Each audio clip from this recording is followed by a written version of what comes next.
Hello students, today we are going to try and understand what are social institutions and what is their relationship to the everyday.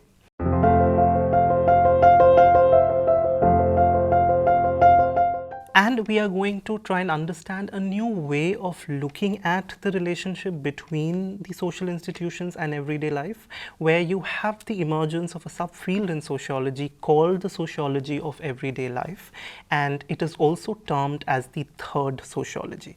So this is what we are going to try and understand in this particular lecture.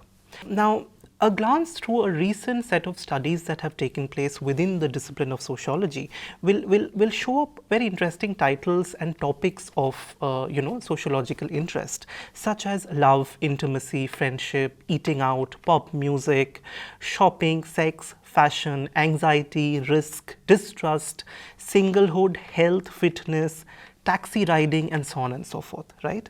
Now, these are realms that find situatedness in our everyday lives, in our day-to-day and mundane activities. So suddenly it seems that sociology has begun to be interested in our everyday, repetitive, mundane, habitual, cyclical rhythms of everyday, right?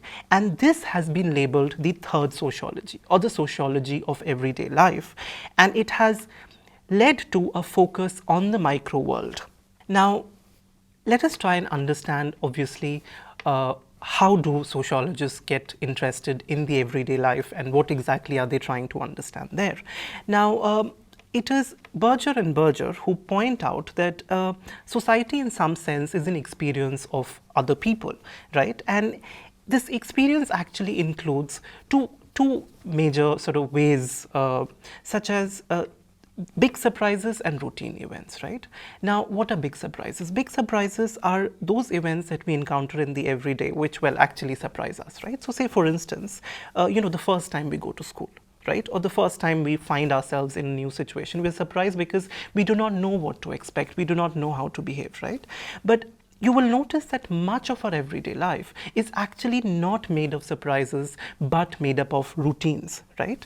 Now, what are routines? So if you'll see that from morning till night, right, our life is actually made up of routine events, and routine events ensure that those surprises actually are reduced, right? So then our experience of society, according to Peter Berger, is simply our experience of routines, right? And another way of understanding routines in a more sociological fashion is to think of them as social structures, right? So social structures in sociology are explained as the network of recurring patterns in which people behave in routine situations, right? So in our everyday life, we are continuously following routines from the morning till night, right? And these routines recur, and this recurrence actually leads to the formation of what sociologists refer to as social structures. Now, our everyday experience then are a part of routinized patterns that form the micro world. Now, our micro world basically is that space of immediate face-to-face interaction with people, right? And this is informed by a broader world known as the macro world of social structures and social institutions, right?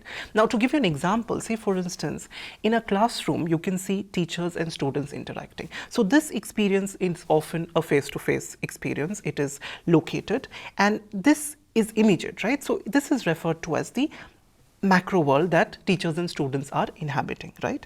But at the same time, it is important to understand that the classroom that teachers and students inhabit is also part of the wider structure of the social education system, right? And it is the education system that constitutes the broader structures of the macro world. So this means that when students encounter a teacher, they encounter a teacher as this specific person, right, with a specific name.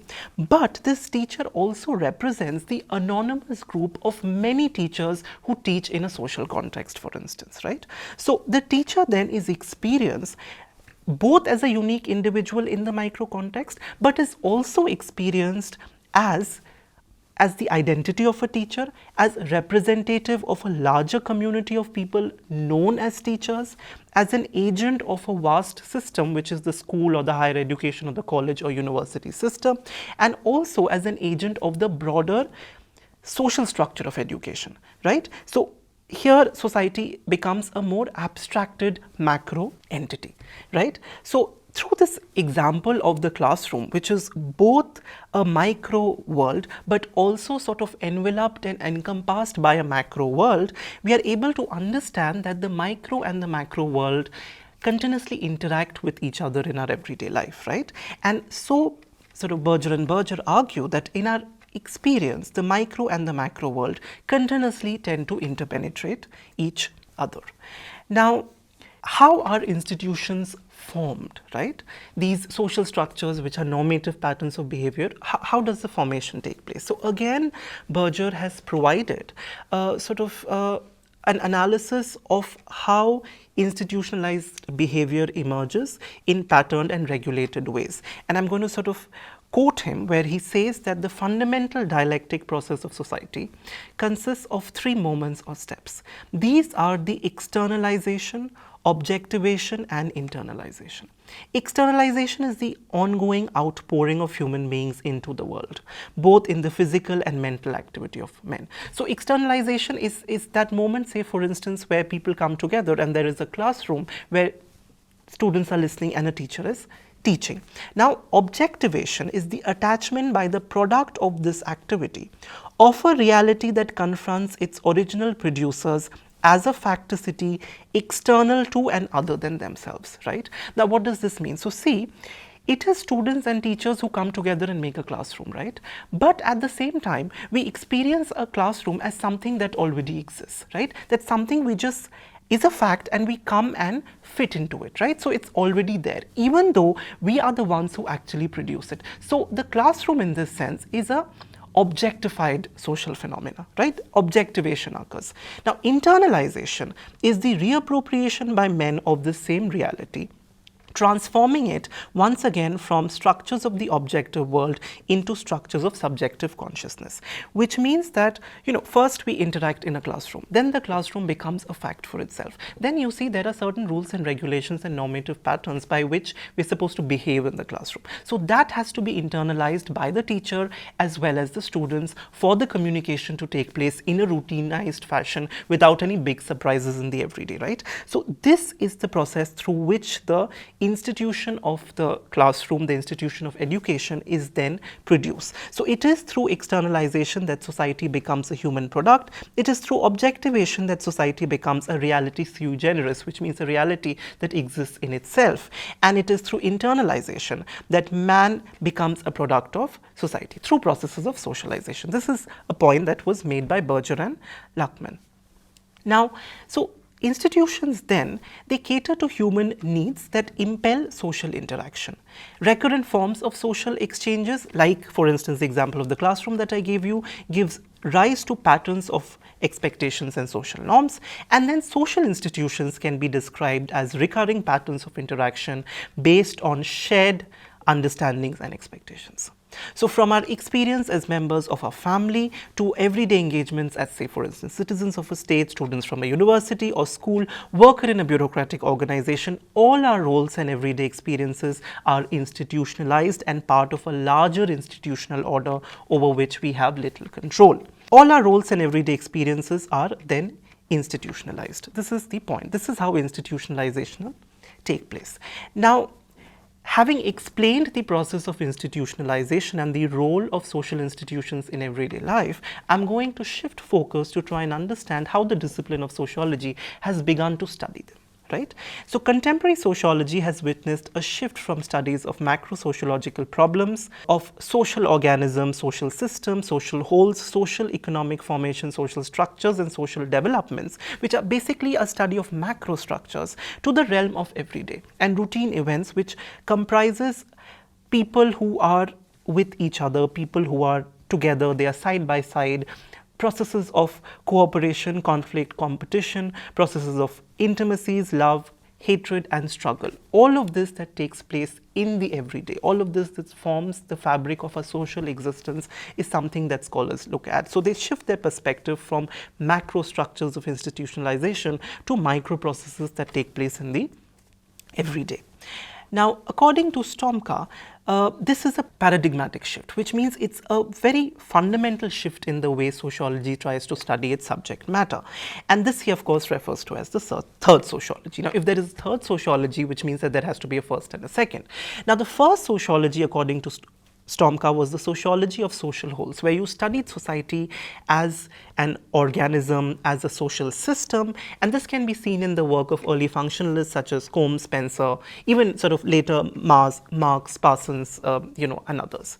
The second sociology is actually a sociology which sort of follows, sort of the kind of work that Max Weber did. He's a classical sociologist, and here, instead of looking at, broader structure and systems, you try and understand human behavior, action, and their subatomic parts, which are basically meanings. How, sort of action is always made up of meanings that are directed towards other people in a particular context. So, this was studied by Weber and later by, important sociologists like Mead, Levi-Strauss, and others, right? So you had the first sociology and the second sociology. The first sociology looking at broader micro structures, and the second sociology looking at meanings and behavior, right?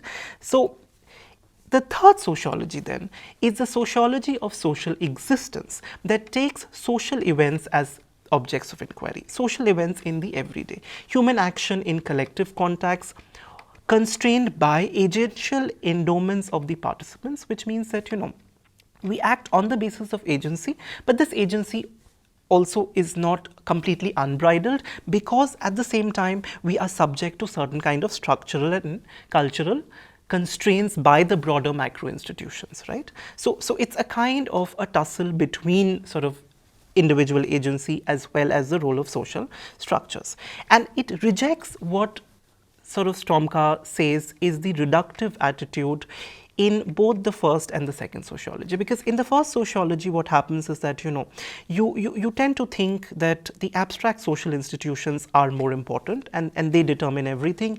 And in the second sociology, you are continuously sort of trying to emphasize on the, inside of the real life of human beings through micro abstraction. So you create a kind of binary, and the third sociology in some sense tries to sort of transcend this binary, and it transcends this binary in sort of Stomka's own words, where this study then means it occurs at the level between structures and actions, where the constraints of structures and the dynamics of action produce the real, experienced and observable social events, the social individual practice making of everyday life. So what we are actually doing in our everyday life becomes the focus of description and analysis for the sociologists who are trying to study societies in the third way. Now, this departs from major illusions of the common sense. The first is this egoistical belief that, all individuals are autonomous and we decide our futures and we decide how we will interact and, how we will reproduce society. And the other is that resigned belief that actually individuals have no agency and everything depends on social structures, and we are like sort of, simply following the larger rules and regulations without having any agency whatsoever. So these two illusions are actually shattered by the third sociology, which tries to understand the synthetic and dynamic model of social existence and social becoming, which of course calls for an analysis, a detailed analysis of everyday life. Now, why did this interest in everyday life emerge? So there are three tendencies that sort of shifted this focus to everyday life. The first is the critique of functionalism. Now, as I was telling you that in case of the first sociology, the dominant paradigm was of course functionalist, where you saw the system as a, sort of made up of parts and parts performing specific functions. So the entire society was seen in systemic terms. Now, this began to be critiqued for various reasons, and that led to a subjective turn towards study of social actions. It also sort of looked the focus then became a little macro, where sort of say scholars within the symbolic interactionist school, they tried to understand how social actors create social institutions and social systems, rather than they being created by them, that they are active participants in this creation.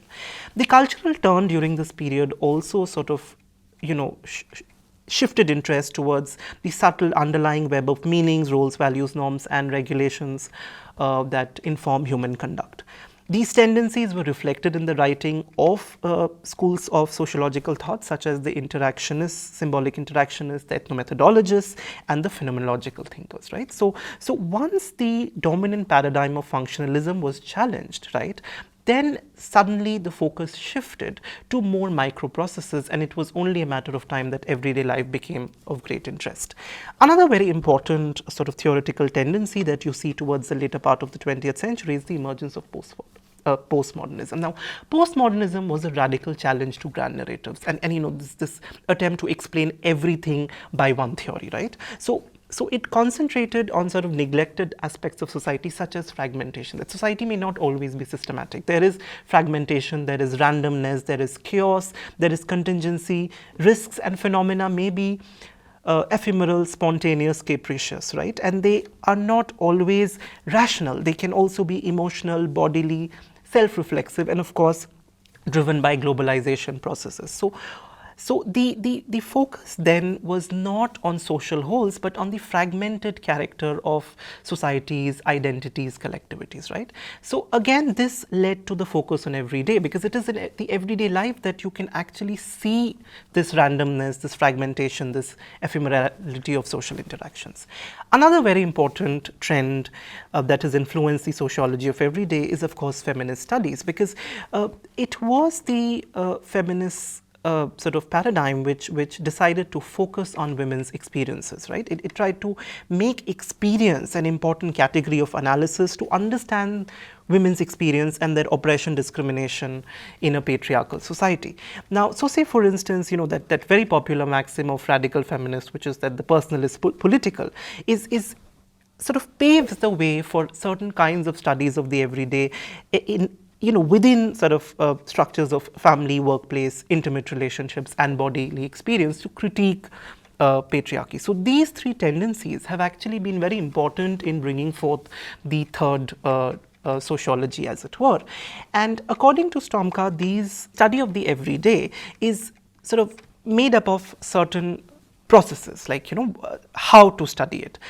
So it entails the study of both the sacred and the profane, study of both the common and the elite, study of both private and public realms, study of both biological and social beings, and study of both physical and virtual contexts. Now, what does it mean? So now everyday life, it looks at sort of our everyday rituals, right? So it will look at magical, religious, solemn, ceremonial practice as part of everyday routines, right? So it is not that sociology was not interested in sort of, sacred phenomena, etc., but there is a new way in which you look at it, where you foreground the everydayness of these activities. So you're not simply interested in profane routine activities, but you're also interested in sacred activities in the everyday. So there is a concentration on studies of ceremonial activities like marriage, congregation in church, lunch at work, what one watches on TV, where does one go shopping, etc. So basically, then in the everyday, you're studying routines and habits that are taken for granted,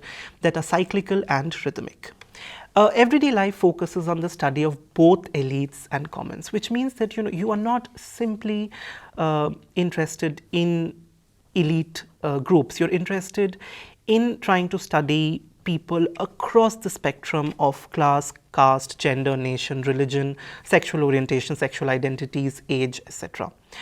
Say for instance, there is so much of focus on intersectional studies of women, where you try and look at women not simply as women, but women as situated and located, right? So you have studies of women in the first world countries, third world countries, Dalit women, etc. So what you do is you fracture the subject and you see, and this fracturing is made possible when you try and understand how the experience of the everyday life is different across these different registers of identity.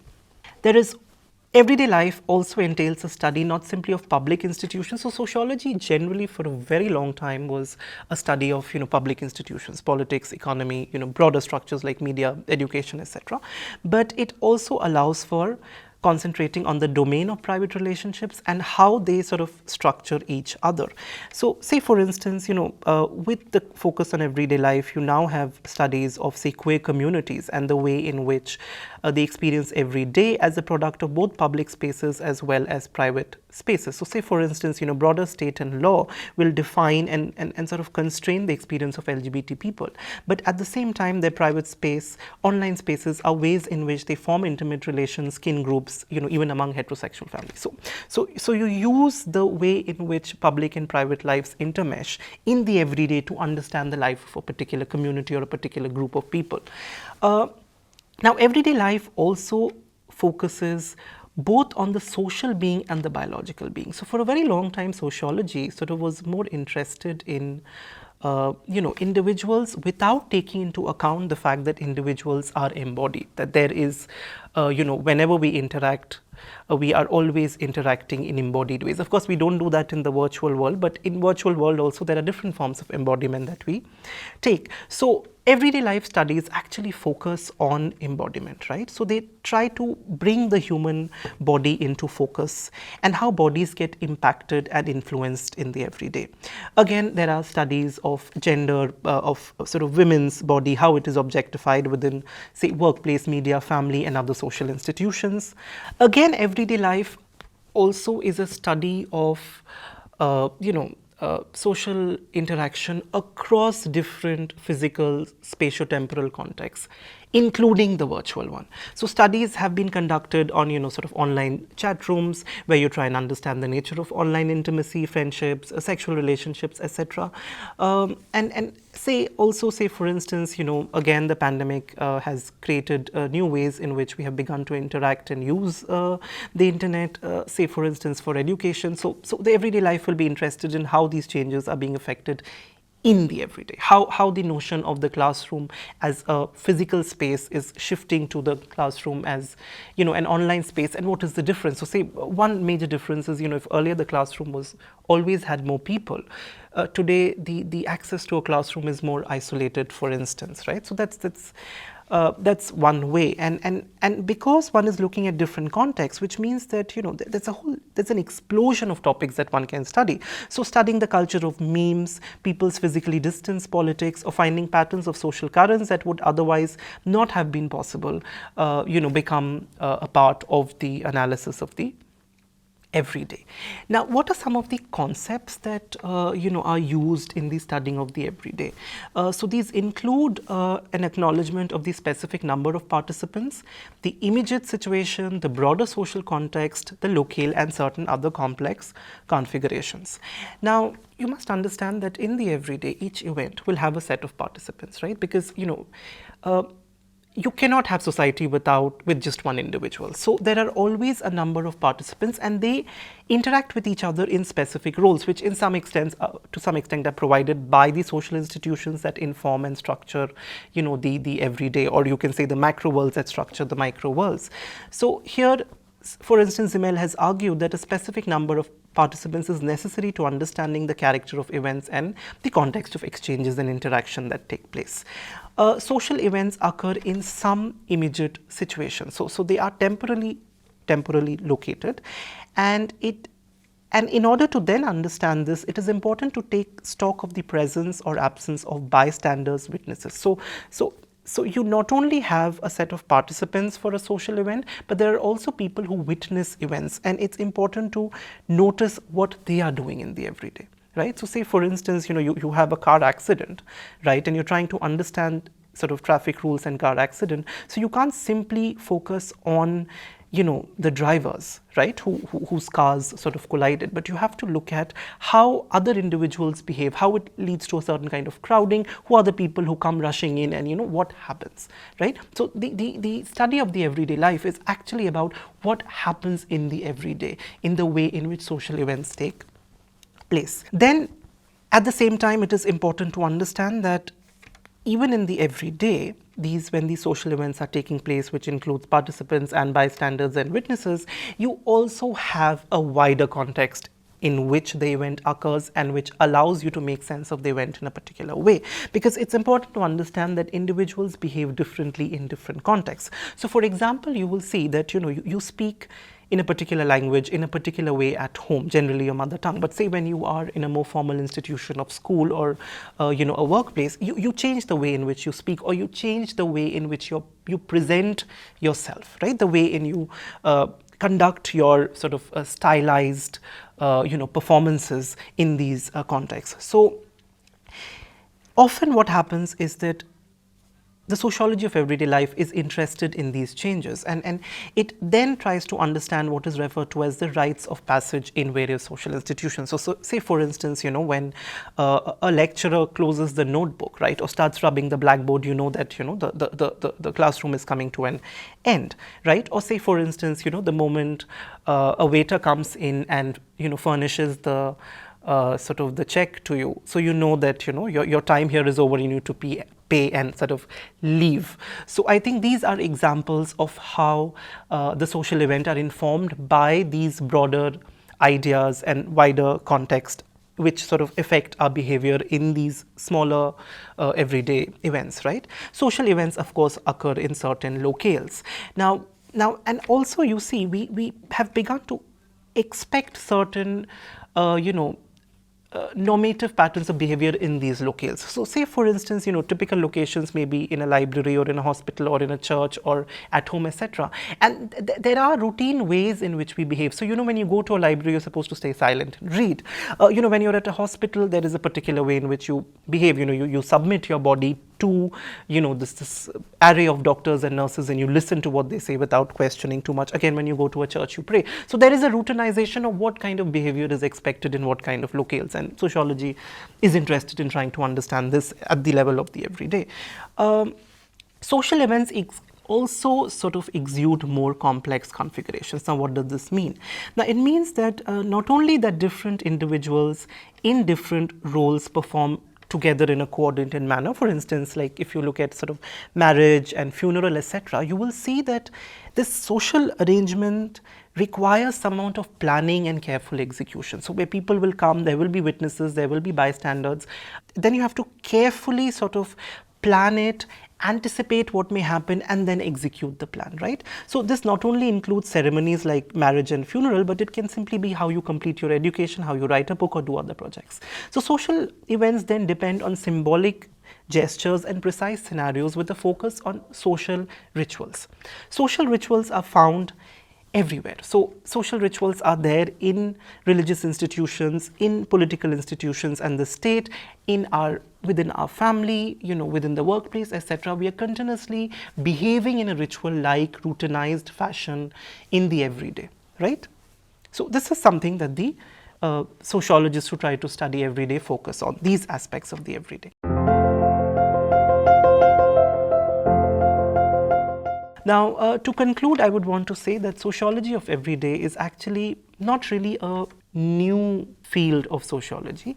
It's not that sociology was not studying the everyday, but it's just a matter of re-emphasis and a way of focusing on certain things to the exclusion of others.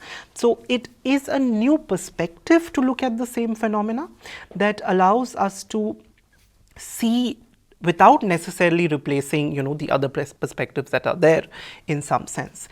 And it allows a new approach for us to go beyond the kind of binaries that inform our thinking. Say for instance, the binaries between the micro and the macro, the binaries between the abstract and the empirical, or of course the traditional long-standing binary and the debate between sort of agency and structure. So for instance, it is the everyday life which allows you to see social institutions as overlapping and sort of working simultaneously on the body, right? So you don't think of, say for instance, the state and society as sort of completely separate institutions, right? You don't treat them as two distinct realms of phenomena, but rather you get more interested in how they inform each other in the everyday life of social existence, right? So, and it is in then studying, say, the production of popular culture, ideas of morality, perspectives on body, social issues like homophobia, laws governing our basic rights over resources, etc., that we come to understand the ways in which the state and society both impinge on our everyday life of social existence. So we do not try to study social phenomena in either or terms, but we try and understand how phenomena is a cumulative of structures and routines of behavior and habits and cyclical rhythms in the everyday in which our life occurs. So thank you.